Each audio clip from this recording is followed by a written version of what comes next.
इतना सफर है कुछ होने में और बहुत कुछ होने में। इतना सा फर्क है एक बार सोच के छोड़ देने में और लग के कर दिखाने में।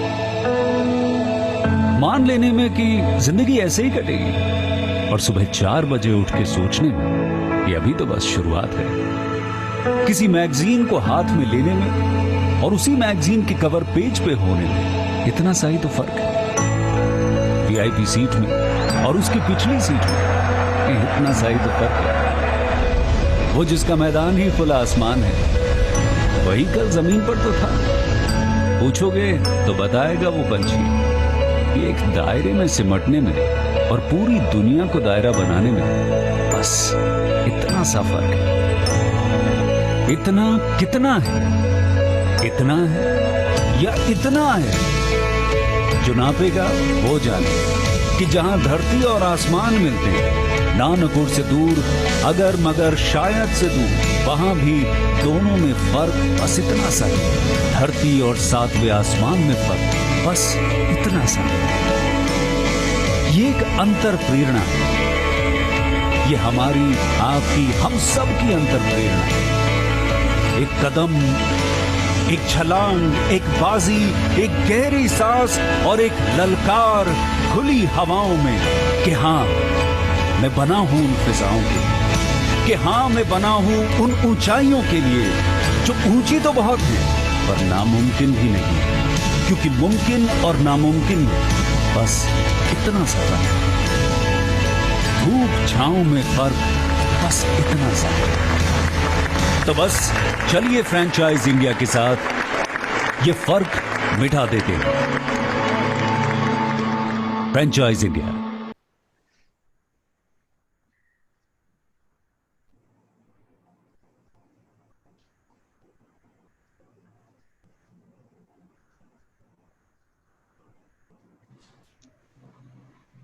Good afternoon, one and all. Franchiseindia brand, which was established in 1999 to help all potential business buyers to get their dream brands from us. We help all international, national brands to expand their wings with our 70+ offices. We are always there to take initiatives which help society build up.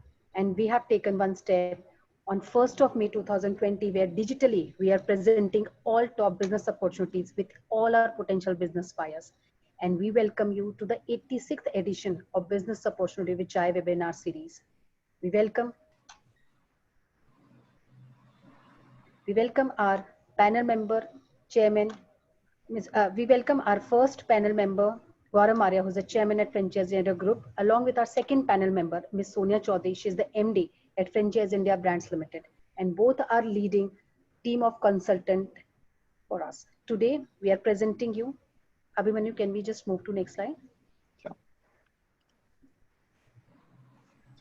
Today, we are presenting you a brand which provides a cloud kitchen-based business opportunity for you. They are already present in cities like Assam, Bangalore, Kolkata, Hyderabad, and Pune. And it's our privilege that we have Mr. Abhimanyu Maheshwari, who's a founder at Zing Restaurant Private Limited, along with CEO Mr. Tapan Sinha, talking about this great brand. So without wasting time, we welcome and introduce both of you digitally to all our investors. So over to you, Mr. Maheshwari and Mr. Sinha, to present your business opportunity. Thank you so much for joining us today. Just 1 second, I think, just 1 second. Me? Okay, cool.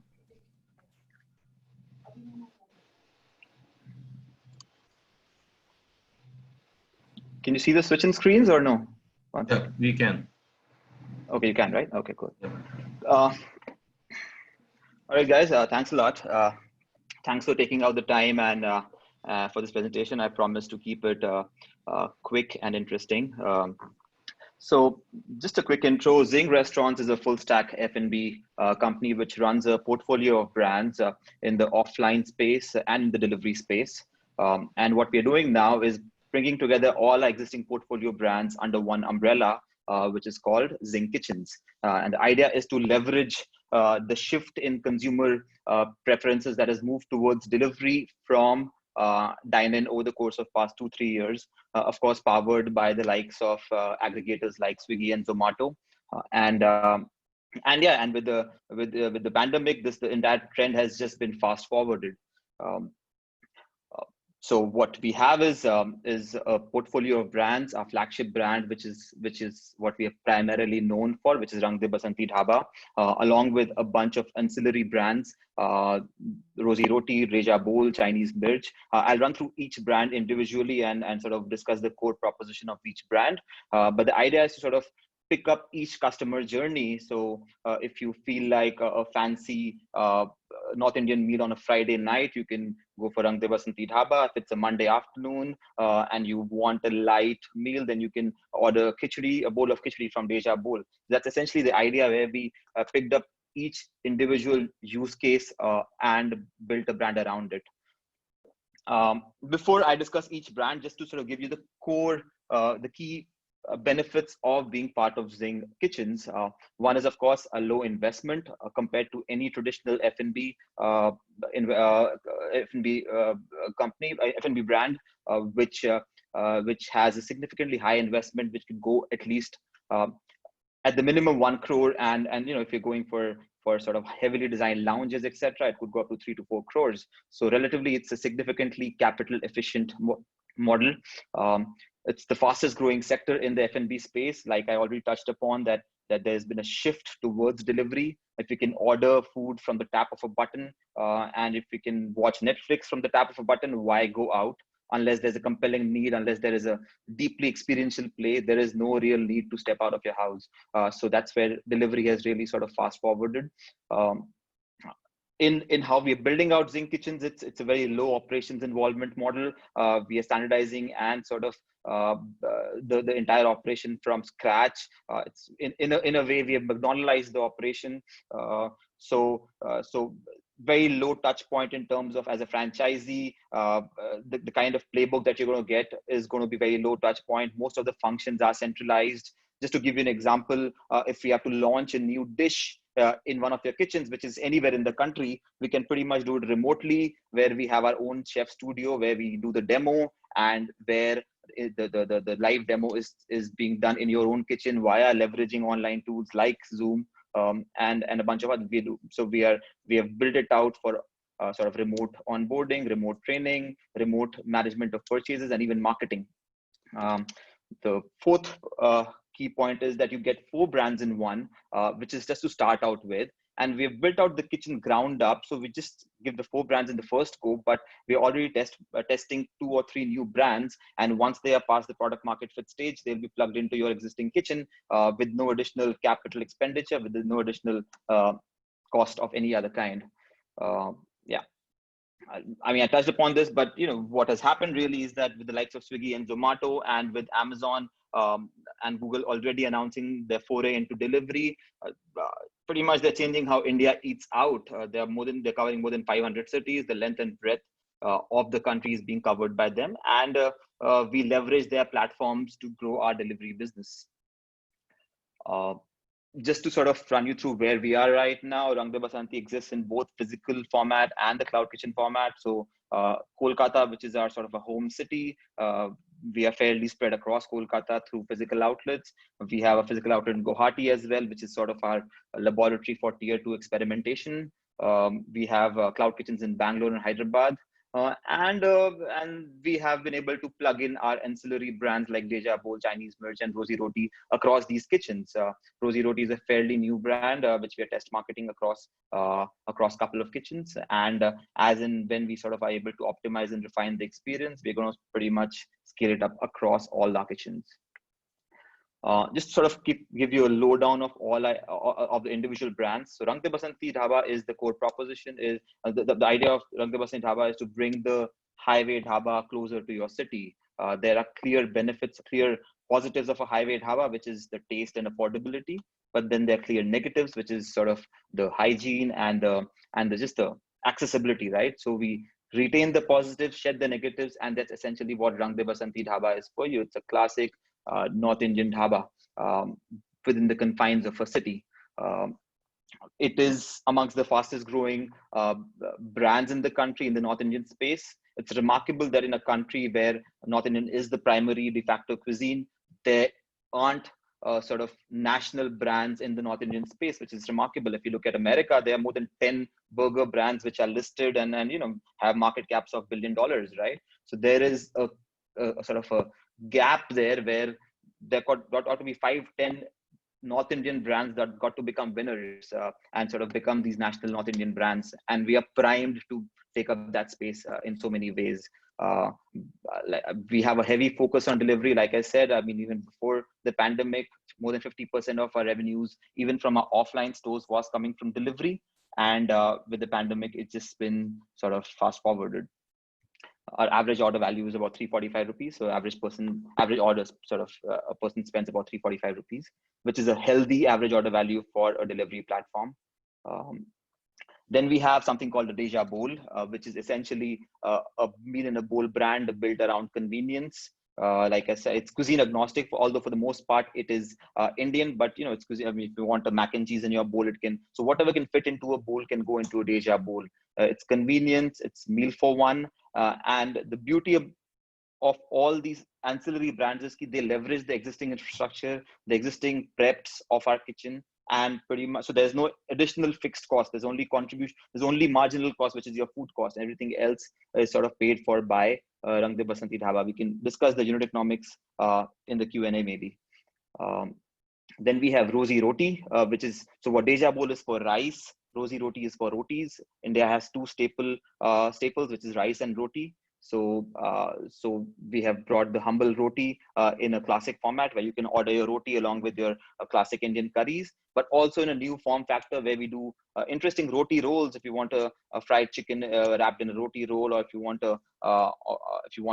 if you're into dessert rolls, a Nutella roll or a peanut butter roll, just sort of adds a different dimension to the entire offering. We've been test marketing it in Calcutta, and it's been sort of having very, very good reviews. This is also sort of a convenience meal, sort of a Monday afternoon, Tuesday afternoon kind of meal, which is, again, does not cannibalize Rang De Basanti in any possible way.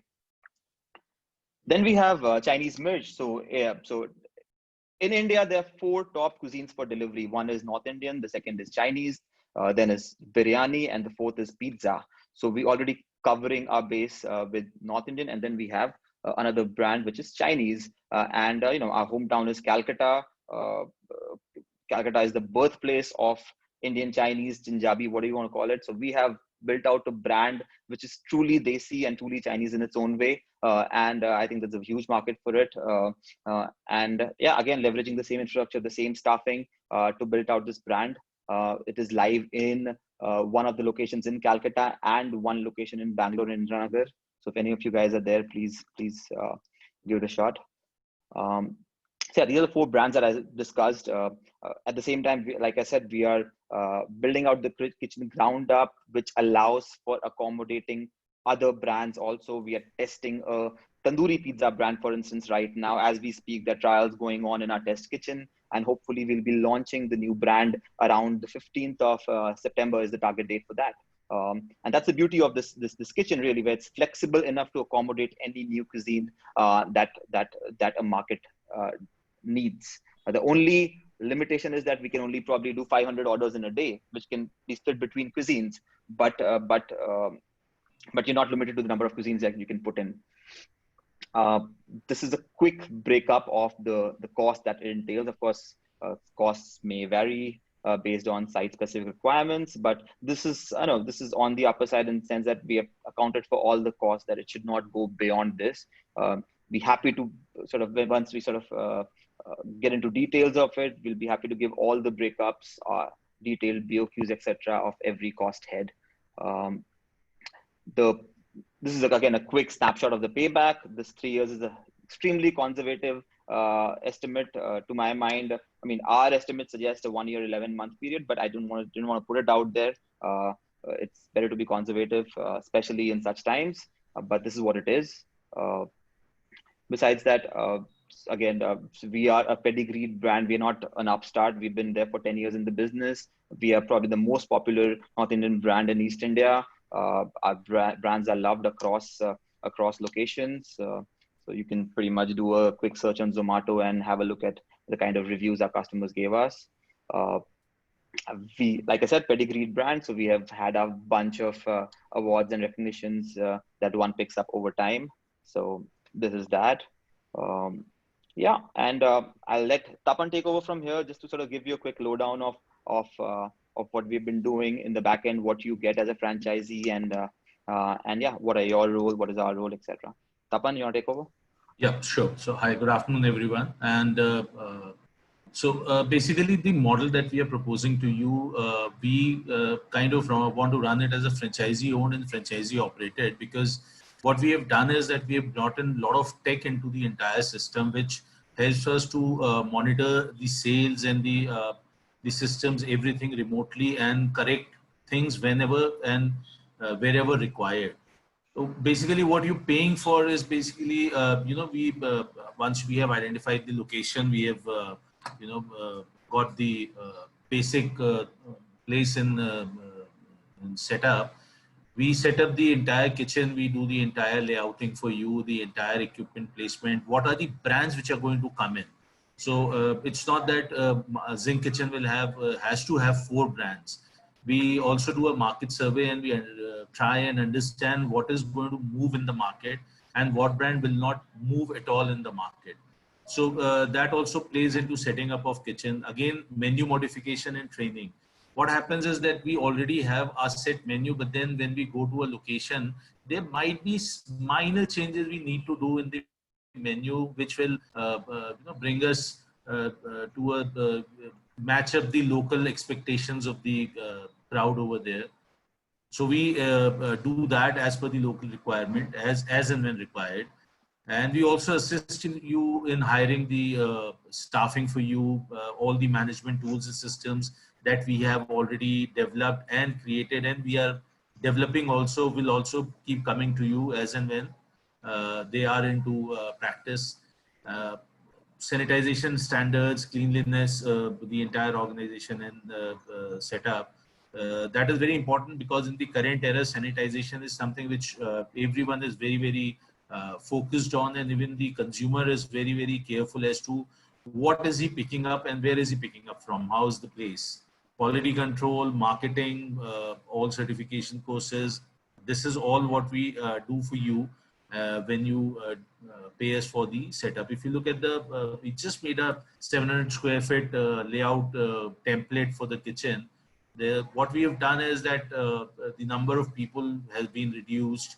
A lot of machine has come in, a lot of processes have been built up into this kitchen to ensure that the best delivery output is coming out from this kitchen with the minimum time. So yeah, this is what you pay for. Going to the next slide. Can you switch to the next slide? Also, what we, like I said, site selection assistance that we do, we also help you in doing that, guiding you. And if required, we will do a field visit. But since this is a cloud kitchen and it doesn't need to have a shop front, so idea is that it should be in a place where, one, you should have the place should have a commercial license. 2, the place should be accessible to the bikers, and there should be space for bikers to park their bikes. These 2 should be your major points to see.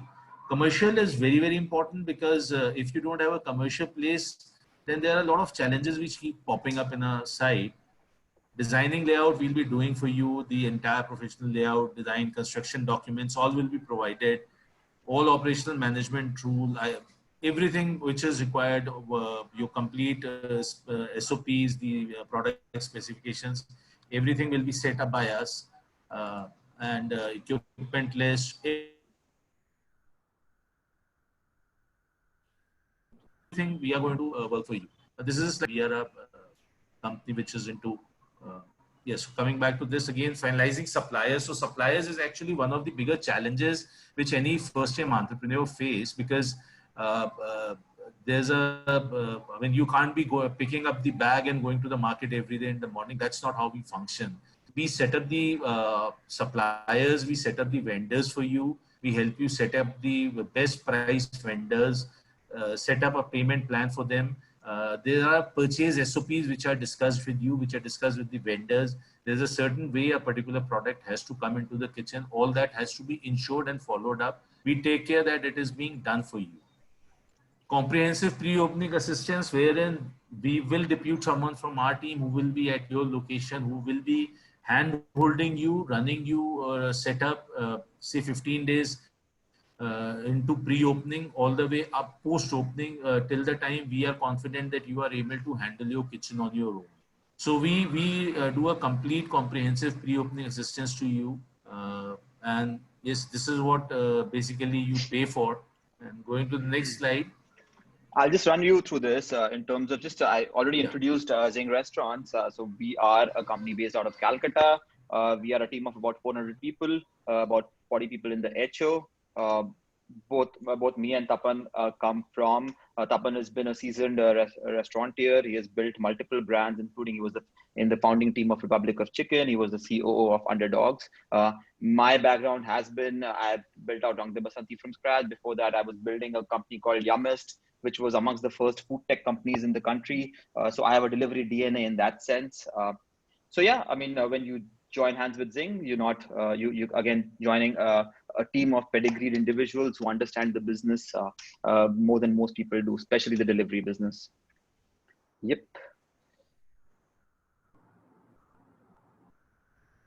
Can we? Thank you, Abhimanyu, and thank you, Tapan. A very good presentation, and undoubtedly, Abhimanyu, what you built in Rang De Basanti, and first time I visited your restaurant, I was so impressed. It's just behind our office, and I just happened to cross from there and looked at the kind of crowd and to deliver a good Punjabi dhaba with the hygiene, open kitchen, and the kind of product offering, which was to me a fabulous job done. And I think also seeing other formats of we know you, both of you have come with a very strong F&B background, and a lot of people don't know this space so well, and a lot of, especially in the last 5 years, we've seen a lot of people who are experimenting with the business of food have come in and have relatively no idea on the product capability, the kind of throughput, even from the engineering of the business, because sometimes, people try to design these business formats which have no inherent capability. From the design of the business model, the product engineering, the menu engineering, delivery capabilities, even the throughput of the kitchen, because sometimes, I see a lot of these dark kitchens and these kitchens which are designed, they look like low capex because they make like a home kitchen, right? So things and try to really address a large market, and hence what happens, they would not be able to address the large throughput because it's an industrial business.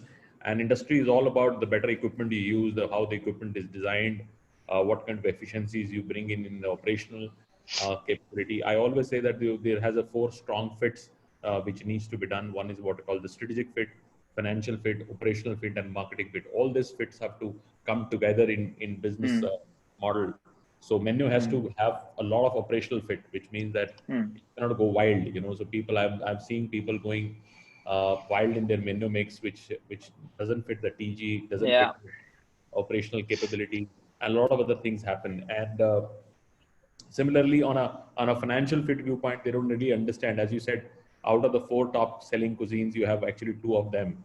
So fundamentally, the best APCs, the best kind of demand, best kind of yield, both for the afternoon business and the evening business, comes from these 2 cuisines. And that's why it makes more financial fit from that perspective. And also from a marketability viewpoint, it's also very important, because how do you really get to the right marketing of the through the platforms, and also and a lot of people understand that making these their own brand names which have no relative performance in past doesn't help you.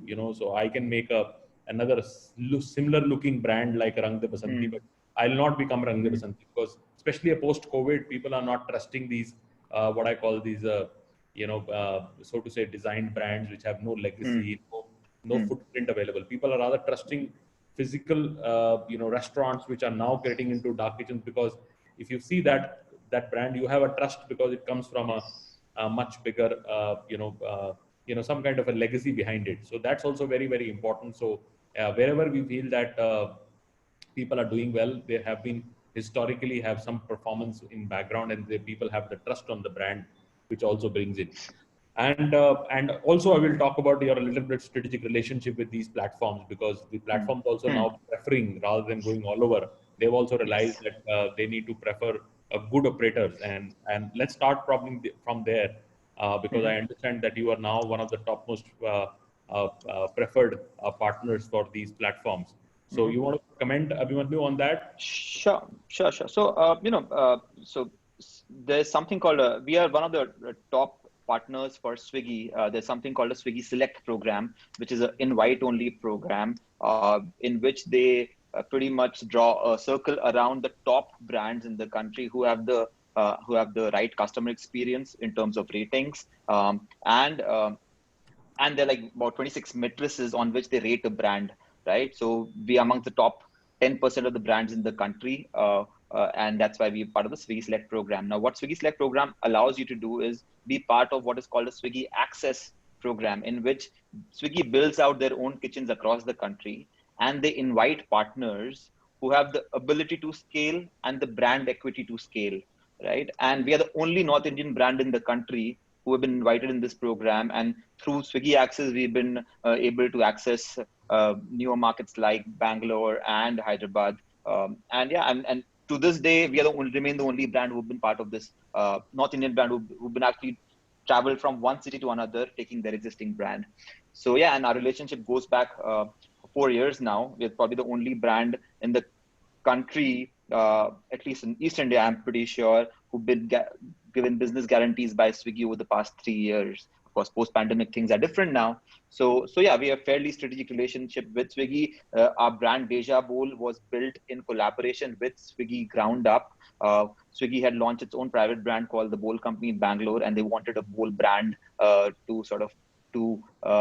open in other cities, and that's where we built out Déjà Bowl with all kinds of data and insights from Swiggy. We share a similar relation with Zomato, although we were Swiggy exclusive for the past 3 years, but right now we opened up our brands to Zomato as well, and we're closely collaborating with them. They are inviting us to their kitchens. We've been exploring kitchens in Chhattisgarh, in Bihar, where sort of their greenfield markets, and where Zomato and Swiggy both think that there are cuisine gaps which Rang De Basanti can fit.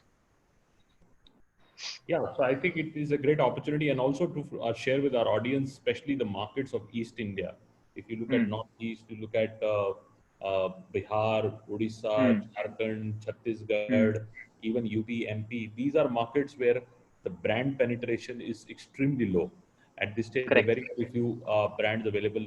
I mean, only Bangalore, Delhi, and Mumbai, Pune, maybe a little bit of Hyderabad and Chennai.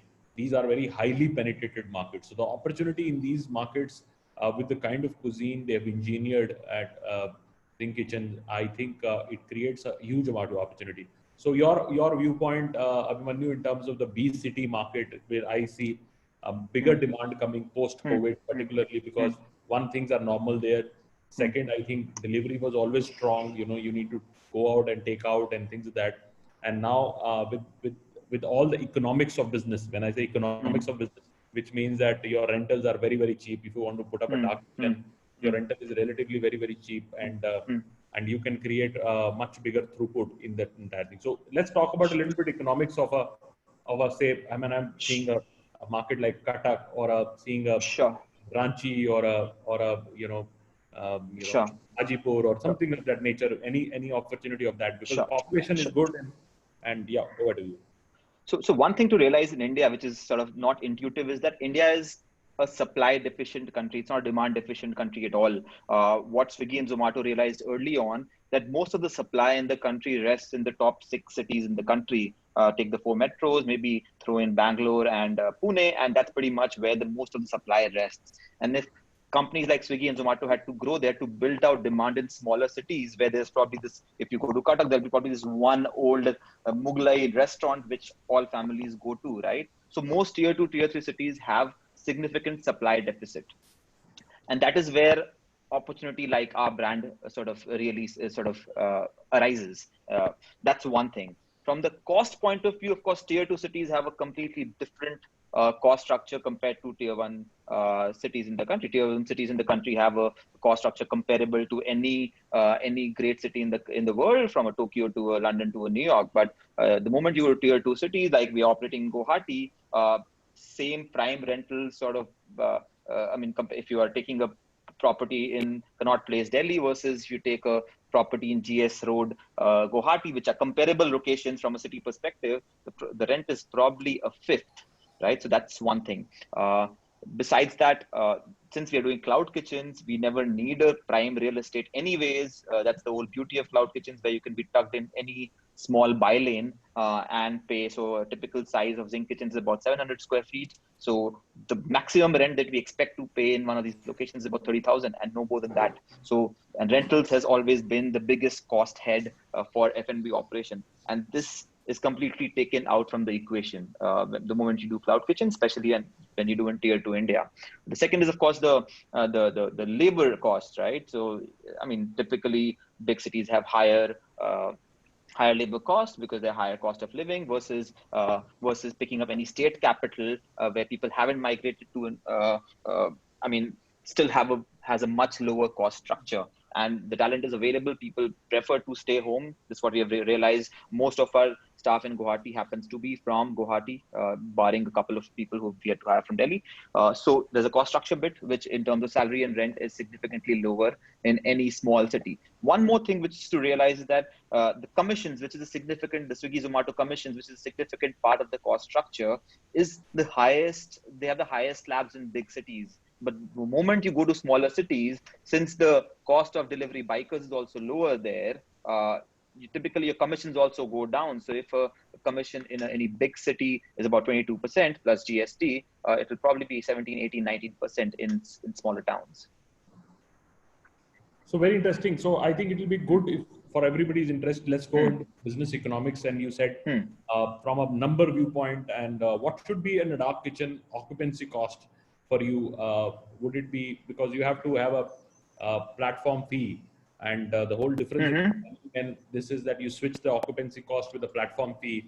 And so what is the economics you really work on? I mean, say for my calculation, you can correct me wrong, that 6-7% of occupancy cost, maybe a 10 odd percent, 12% of your HR cost, another 22% of your platform cost, 30% of your food cost, so to say.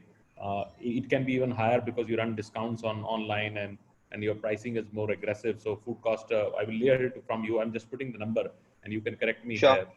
And then you have royalties and a little bit of marketing. So normally you would work on a 15-18% kind of a return on investment. So any numbers you would like to change the way you? So pretty much you are bang on in terms of the basic unit economics of it. Typically our kitchens operate about 27% food cost. We have a packaging cost about 6 to 7%, and that is a cost that we consciously, it might seem higher to some people, but to our understanding, packaging is one of the key touch points in the delivery business. Since you don't have the ambience, packaging becomes a key touch point. So we lay special emphasis on packaging. You'll see it. We'll share some reference images of the kind of packaging that we do. So about 6% is our packaging cost, about 2.5% is our fuel cost, and a commission of about 23% if you include GST. So typical COGS, in which I add delivery cost, also delivery commission also, is about 60%. That leaves you with about 40% to pay for your fixed costs and your royalty, right? In our case, we have a royalty of about 5%. Rent is about 30,000. So a typical fixed cost structure is about, we spend around 1.5 to 2 lakh rupees fixed cost. I can convert into percentages. And I'll share the detailed sort of breakup with you over Excel. But what a franchisee is looking for essentially is anywhere between 10 to 15% EBITDA margin is what one looks at. It's a different business from an offline business where one can expect 20-25% EBITDA margin in the best case scenario, or negative 25% in the worst case scenario. In this case, there's a lot of predictability in the model that you will get 10 to 15% EBITDA margins. And of course, it's at a lower capex. So your risk is significantly lower. So yeah, that's essentially what it is. I'll share the economics with you in sort of break up with you, whenever your sort of viewers want to. So very helpful. And now I'll take one very important question is that, it would be more sensible if one city, one partner really comes in and develops the market with you, because you're a portfolio of brands, and you have, because of the kind of size of business you run, and I think you can obviously re-engineer a brand. You have obviously two very staple brands. You take any part of the country, it will do well. Not necessarily, I mean, the Chinese and the North Indian food, I think everywhere in the country really is one of the topmost two demand markets. But even if you want to really do some speciality of the local market, one can really develop that and create maybe a local brand. Would it make sense for you to have a partner who would say, I come from Raipur, and say, if there is a Raipur has a four kitchen opportunity, let me run all four myself, and maybe do a little one bigger facility which has a more central capability of all the procurement and things like that, and the three more facilitation, because you have a tandoor at every location, and to fill the cities as large as Raipur and likes of them. Would you prefer one single partner, or there is even an opportunity to somebody who becomes your master franchise or an area franchise, starts with one, establishes one, and then sub franchises? Is there an option like that available? Frankly, sir, it's a franchisee business is a deep partnership business, right? If we are able to forge a strong relation with our franchisee, we'd be happy to work with them, across cities, across states, if one has to. Frankly, we are open to this. In fact, we'd prefer to have one partner in one city rather than having to deal with multiple partners in one city. I mean, that's something that we're definitely open to. There's something else I wanted to add to. So since you talked about, say, local brand favorites, etc., right? So our kitchen has the capability, for instance, we have the 4 brands, right? And say if there is a local specialty in Raipur, say there's a local dessert shop in Raipur who does great in a particular location, you can easily plug in that brand into our existing kitchen, and we can work out the model around it. Say, for instance, we don't have a dessert brand. Dessert is not our DNA. We don't do that well. But to cater to the entire customer journey, right, we can always plug in an existing brand and pick it up from one part of the city and plug it into our existing kitchen, just to sort of give you that flexibility. And yeah, to answer your original question, sure, we are open to all kinds of partnerships in terms of whether it's a state specific or city specific. In fact, city specific is preferred rather than sort of breaking down a city into multiple locations. Yeah, and some kind of cities are no-brainer to me, and I think would do very well. Noida, Gurgaon, Hyderabad, Chennai. Chennai would do extremely well in this food, because Chennai has very less supply of good North Indian, and whenever you have done a North Indian food there, it just goes, because so delivery people get something which they cannot cook at home. So it's a fundamentally side attract kind of an opportunity, and you get good pricing also. I know a lot of conventional North Indian restaurants which don't make the food as good as what you Rang de Basanti does, but do extremely well in those markets. Same in Hyderabad, I know some dark kitchens which are running North Indian cuisine. They can run to sales of 1 lakh rupee, 1.5 lakh rupees. We have seen actually our clients was running a kitchen in Hyderabad, which is a North Indian, so to say, kitchen, and not so very structured, was doing a sale of about 1.25 lakh rupees per day from just a North Indian's dark kitchen kind of thing. So there is a huge demand in these markets. So I feel that there is obviously East is their home market where everybody knows the brand and everybody has the ability to do that. But also the markets, as I mentioned, would do well. Even markets like Ahmedabad and things of that nature can do well. So now just to add to that, Gaurav, is that one is, of course, intuitively we feel that certain cities will do better than others. What we've been able to do through our strategic relations with Swiggy and Zomato is that we've been able to map out the cities which are the top 50 cities in the country, cuisine wise, which are the cities where there's a cuisine gap or a market gap, so that there's a data and science to where we can plug our kitchen and where should be the sort of the best location even within a city, which caters to the maximum sort of addressable geography in that sense. Absolutely. And that can be interesting. So I would like to now invite Sonia for her remarks and questions, and we have a lot of questions coming up in the chat box also. And I will encourage our team people to also ask as many questions you want to really ask, and we'll be more than happy to really take up all the questions with Abhimanyu and Tapan. Sonia, over to you. Yeah, thank you, Abhimanyu and Tapan. I think this was elaborate presentation. I see many questions coming up. We are trying and answering as many as we can, but we cannot offer all. So just to start off, and a lot of people are still, coming back and questioning a little bit on the initial investment and the royalties. And if you can just talk, Abhimanyu, we did mention for everybody who's either missed or not seen that slide, I think we moved that. The total investment is about 26 odd lakhs and the franchise fees is 5 lakhs, because I saw those questions still coming in after we covered that. Abhimanyu, can you talk about the area which is required, what kind of royalty or revenue share, and how is that calculated for the benefit of people who are listening? So area is typically between 600 to 900 square feet is what is required. I know our desired, 700 is optimum, but anywhere between 600 to 900 is a doable area. Our royalty is at 5% plus GST, which is again something that we don't get, but 5% is the royalty, and it's calculated as a percent of the top line. So whatever net sale is clocked, we take a percentage of that. Yeah. Okay. And I see, Abhimanyu, while we see that you have current operations, including main cities of Hyderabad, the Bangalore and South, and a lot of locations in the East India, which are your priority cities? And I will like to take a one inquiry, because I think from Mr. Vivek Kumar Singh. In fact, he has been running one location in Jamshedpur. And he's running a cloud kitchen for some time, which currently he's not. He was running that for quite some time, but the last 3 odd months, that particular property where he's running is not been operating. He wants to understand if he already has a setup in place, while I did mention that we need to evaluate the current infrastructure, what location it is and what kind of equipment and the shape of these equipments. But would you be keen on something like this, where maybe you have existing structure available and we can set up a cloud kitchen of your brand? So now we get a lot of such inquiries, because of course, with the pandemic, there's a lot of shutdowns in the business that have happened. The problem with our model is that we built out the kitchen in such a way that trying to plug in an existing kitchen gets extremely difficult, because that does not allow us for the kind of flexibility of operations, the kind of standards that we want to set for our kitchens gets extremely difficult. Having said that, we can always evaluate on a piece by piece basis if there can be certain infrastructure equipment that can be retained. But at a broad level, just a plug and play is not going to work in our model.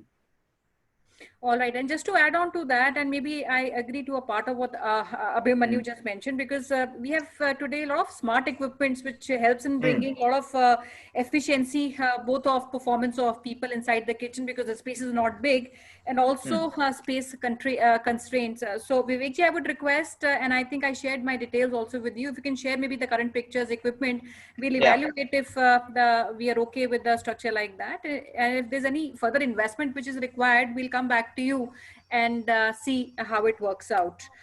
Okay. While we did clear out, Abhimanyu, we're looking at FOFO model. Will you be open for even a FOCO model? Should there be a prime location available? Is one of my questions from the people who are listening. And the other is, because we have a combination of vegetarian, non-vegetarian, will you be flexible enough to do only vegetarian in case there are certain locations where the demand of vegetarian is high? Sure. So, if there's a business case to be made for a location to be vegetarian only, like there are certain locations in Bombay, sure, we're open to that, but there has to be a business case for it and nothing else. So sure, that is a yes. What was the other question? This question before this, was it? I think that was FOFO. Yeah, FOFO. Right. Okay. So again, how we're building out the model is that a lot of the functions are anyways getting centralized in terms of our onboarding, a lot of the training, even the marketing will be monitored centrally. The purchase can be monitored centrally. So a lot of the monitoring is anyways, so a lot of the complication and day-to-day operational business has been taken away anyways. But things like HR, local licensing, local labor laws is something that the local franchisee has to comply with. That's the only place where we can't do much remotely. But for everything else, sure, we're leveraging online tools as much as possible. And a lot of the functions have been pretty much taken up by us by default. We are, so all our gravies are centralized, all our masalas are centralized that are being sent across to the kitchens directly. So a lot of the complication of the business has been sort of streamlined. And I think that's the biggest pain point as far as F&B is concerned, because a lot of dependency at one point in time was only on the chefs, and if the chef was away, the entire menu and the food taste would go for a toss. Okay, another Absolutely. question, Abhimanyu, because we're talking about these exclusive kitchens, and today you're seeing there's also a trend like a WeWork model for offices. There's also WeWork for kitchens. Will you be open, because most of these infrastructure comes with standard design and equipment place. Do you see a possibility of your brand being integrated in such infrastructures? Okay, it's interesting. We are actually doing a pilot right now in Bangalore, where we have sort of become we are one of the existing kitchens is hosting us as a brand. We are doing this again as a pilot with Swiggy. Let's see where that goes. It's not straightforward as it sounds, because ultimately you're dealing with a certain set of SOPs which can be flexible but can't be completely sort of battered around with. But yeah, that's something we are piloting right now. It's gone live, in fact, only yesterday. But sure, something that is in the works, and I see potential. I see collaboration as the way forward in so many ways. There's a lot of inefficiencies in the restaurant business, in the kitchen business, and one can definitely look at, can there be synergies drawn from existing kitchens without wasting resources?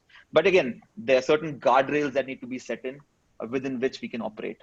Yeah. Any priority locations which you foresee that you want to enter immediately? We have about 20 cities that we have outlined, which we think is sort of are ripe for a cloud kitchen format like ours. I mean, of course, it ranges from the tier 2 cities like Raipur, Patna, Bhubaneswar, I have inquiries from Bhopal, Coimbatore, Bhubaneswar, Vizag. Raipur, yes. Absolutely, absolutely. And this is backed by data in terms of what are the top 20 cities in the country which are performing as per, which are the highest GMVs for delivery. Yes. So we have the top 20 list, and we have also have the top 50 list. So in case if a particular potential franchisee does not want to in the top 20, he's not from those particular cities, then we have the next 30 cities also. So there's a broad array of cities that one can target. Okay, any locations which have been kind of shortlisted, or any properties that you think you are in current discussions, which will also be passed on to any prospective franchisee in these We locations? can share a list. We'll have to look. Can share a list. Okay. Have to look and check that. All right. I like to pick, I think that's something which is for everybody's benefit. Abhimanyu, you've been running the business for long, and you understand how the last few months have been. What kind of guidance do you have for the investors as far as the break-even, operational break-even, or the ROI is concerned? And what kind of current revenue one can make, from a infrastructure like yours? Sure. So, I mean, one is, of course, restaurant business has been difficult for many people for the past 3, 4, 5 years because of the lopsided nature of the capital expenditure versus the returns one was getting. What is happening is what I call the new phase post-pandemic is where there's a lot of efficiency that will be built into the model, and delivery allows you that efficiency in terms of low capex. So your upfront risk is significantly lower. There's a lot of predictability in the model because there are no significant fixed costs in terms of rent, etc. Of course, you have a lower EBITDA margin, even on Excel, but then the predictability allows for sort of to get back your returns faster than the dine-in business. In terms of the break-even, see again, our worst kitchen does about a sale of 9 lakh rupees. Our best kitchen does the sale about 40 lakh rupees. That's the range one can look at, really, right? We have built out a model where we plug in 4 brands, and we have a very conservative estimate of 15 lakh rupees per month. And if you do 15 lakh rupees per month in sales, we should be breaking even in close to 2 years and not 3 years. We have built out a 3-year model, accounting for, the delays that might be caused due to pandemic, etc. But that's the scenario that we are looking at. And what's great about the model is that if 4 brands don't allow us to get to 15 lakh rupees, we have a 5th brand which we plug in, which takes care of the incremental sale volume. So even if there's a 2 lakh rupees additional volume coming in from, say, a pizza brand, right? The economics on it look very beautiful because there's no additional fixed cost, there's no additional rent, etc. Right? So we hack our way through, get to that magic number. Sure, and just to add on to that, and for a lot of our people who currently are considering a cloud kitchen, I also wanted to add, today, there was a time 10 years back when everybody was started to getting into cloud kitchens. But today, in fact, in the last 3 odd months, we have seen a lot of these unorganized cloud kitchen players, because typically there was no entry barrier, no regulations, so to say. Almost every all and sundry who wanted to get into the space. But we're seeing that consolidation also happening in these times, where only the people or the companies who had maybe a robust infrastructure, a bandwidth to support and sustain all these months are the people and the companies which are going to stay ahead. And technology is important in these times. And I would say there are three important elements which technology helps us in doing. And first and foremost is user data and real-time adaptability, which the unorganized players don't have, because it gives you analytic on your consumer profile, what they're consuming. And I would say a POS rule, which is, it helps in optimizing the processes, which is P. It helps in optimizing also your orders, which is O. And lastly, S, which is task scheduling. I think when you do all these three, it brings better efficiency overall in the business model, which many other, I would say, players in the market cannot do. And maybe trusted players or long haul players like you have kind of engineered that in these times. An excellent point, Sonia. I think totally agree. And we have a data team sitting in our HO, which is crunching numbers on day-to-day basis, just to sort of derive more efficiency out of the business. Yes. Great, Abhimanyu, we've I think kind of covered some important questions. I cannot cover all of them, and we are reaching at the top of the hour. And we have scheduled a discovery day with you in this week. And I'm informed Friday is a day which is also convenient to you, which is 2 days from now, maybe 3 days from now. If that is okay, we fix up that date, and we'll like to have the people who have inquired and they want to come on a one-on-one call or a Zoom call with you. We'll try and fix maybe 20-25 minute slot after our teams have actually profiled and filtered these locations from. If Friday is okay, do you want us to announce Friday that? or Monday? Yeah, Friday works well. Yeah, It works for me. Let me know. Yeah, sure. So Friday is going to be the 14th. You want to do 14th? We can do Friday the 14th. Yes. Yeah, Friday the 14th. Okay, Friday 14th, we will do that, and we will put a team from maybe one of our Calcutta office and one member from our Delhi office to coordinate, and then work on filtering all the leads. We will start working from today itself. So my request to all the listeners is that if you are interested, please reach out immediately. Our business hotline number. Send a small WhatsApp, a little bit details. We see that we get two types of responses every single day when we do webinar. One, people who are very, very clear about what they want and they send a little profile. And I've seen that we also work equally hard and really reaching out to the brands and making sure. And some send just sometime incomplete information, and some really just send a hi or a hello and things of that nature. We essentially cannot do much about it because we don't know sometimes even the brand, and we don't know what is your interest level and how serious you are. And this stage, even the brands are very keen to really talk and spend time with people who are genuinely serious, because everybody is also busy in their whatever they're doing. So if they're taking time out, they need to also understand and appreciate that you are serious and you want to really spend that. They are also very prepared on giving you answers. And a lot of times we send in advance to our clients and say this person is interested in Ranchi. So there a lot of research on Ranchi, and they are also prepared on giving you very good insight before we just do a casual discussion. So this has given you elaborate information. If you're genuinely keen, reach out to our business hotline number, and we will be more than happy to take your questions and represent you, intelligently to the brands and obviously to both Abhimanyu and Mr. Tapan, and take the discussion from there. So thank you very much, Abhimanyu. Thank you, Tapan. Your last words. Thanks a lot. Guys, happy to be here, happy to do this. Looking forward to all kinds of inquiries. Any kind of, we want to be transparent about everything that we do in the business. So yeah, I mean, feel free to reach out if you want any question answered. Happy to do it. And yeah, hopefully we'll be able to convince you to build out your own delivery business, I guess. Yeah, it took a lot of conviction for me to convince him to come into franchising. So now. So good. Tapan, your last words. I think. It was a very nice session, and as I can see in the Q&A section, a lot of people are interested, and it it really gives us great opportunity share here, and we're waiting with open hands. I mean, do come over for the open session, and let's resolve all your queries, give you a more clear picture as to what we can do for you, how we can help your business to grow, and let's take it forward from there. All right.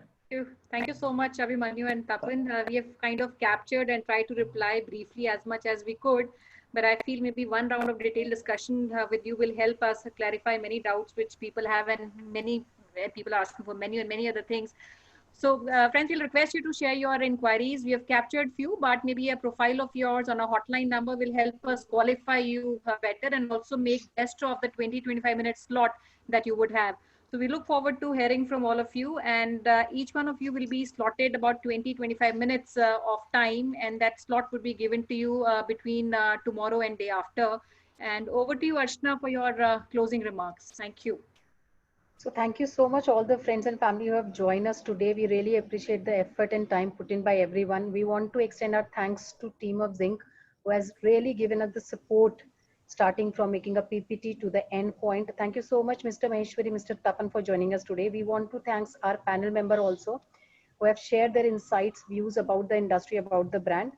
The recorded version of this particular webinar and rest of the webinar is available at the Facebook page of Franchiseindia Brands Limited, as we got a couple of requests from many of you about the documents. You can go to that particular site and see the recorded version. Yes, rightly mentioned by Gaurav sir, we are doing Discovery Day on 14th. So do share your profile with us at our business hotline number, which is 9717683838. We would definitely book your slot. Share your inquiries, request, feedback, suggestions, views on the same hotline number. We would love to help you with each and every suggestion. You can also connect with Gaurav sir and Sonia ma'am at their respective LinkedIn IDs. That's the information on your screen. But before you go, tomorrow we are presenting you 87th edition of Business Opportunity with Chai series, and we have entire team of Kanan International coming digitally to you and presenting their brands, which deals in study abroad consulting and coaching franchisee network. Do not miss this chance. If you want to block your slot for this particular webinar, please reach out to us at our business hotline number. We will share link with you so that you do registration today. And tomorrow sharp at 12 o'clock, you can join us digitally to again witness a great brand which we are presenting to you. Thank you so much for joining us today. Stay safe, stay healthy, eat healthy. Thank you so much. Have a nice day. Thanks, guys. Bye. Thank you. Good day.